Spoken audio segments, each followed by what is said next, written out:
रिस किन उठ्छ? जब हामीभित्र असन्तुष्टि पैदा हुन्छ तब हामीलाई रिस उठ्छ। असन्तुष्टि किन पैदा हुन्छ? जब हामी कसैसँग केही कुराको आशा राख्छौँ र आशा राखेको व्यक्तिबाट हाम्रो आशा पुरा हुँदैन तब हामीभित्र असन्तुष्टि पैदा हुन्छ।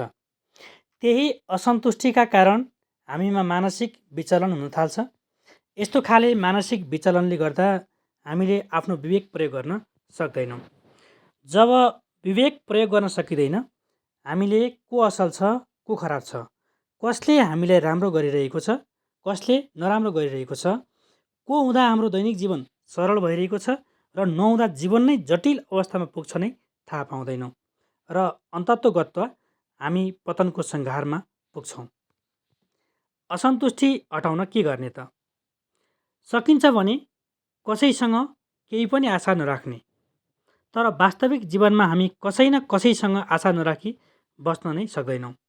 अब कसैसँग आशा राखिसके पछाडि कोसँग के आशा राखिएको हो त्यो व्यक्तिसँग प्रष्ट कुरा राख्ने।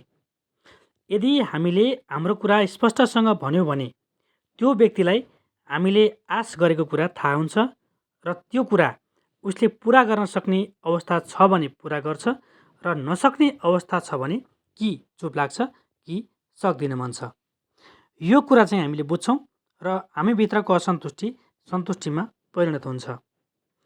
अझै पनि हामी असन्तुष्टि नै भइरहन्छौँ भने समस्या हामी आफैभित्र छ भनेर बुझ्नुपर्ने हुन्छ।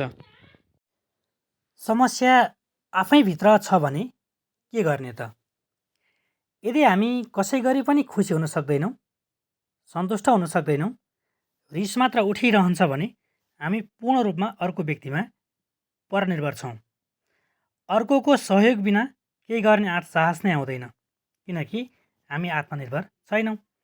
आत्मनिर्भर बन्नको लागि सकारात्मक र प्रेरणादायी अनि सिपमूलक पुस्तकहरू पढ्नुपर्छ, भिडियोहरू हेर्नुपर्छ, योगदान गर्नुपर्छ, धार्मिक क्रियाकलापहरूमा भाग लिनुपर्छ, नयाँ सिप सिक्नुपर्छ।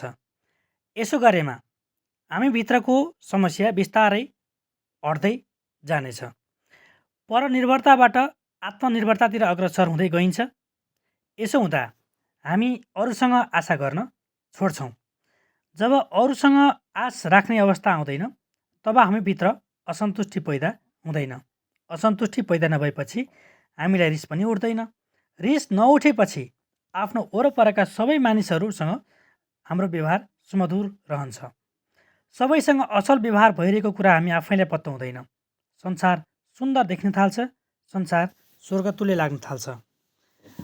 र अन्त्यमा आफू असक्षम हुँदा मात्र अरूसँग आश लाग्ने, असन्तुष्टि बढ्ने र रिस उठ्ने रहेछ, जसले हाम्रो मानसिक, शारीरिकदेखि सामाजिक जीवन समेत बर्बाद पारिदिन्छ। त्यसकारण आफूलाई सक्षम बनाउन हरसम्भव प्रयास गरौँ, सकारात्मक बनौँ, सबल बनौँ। धन्यवाद।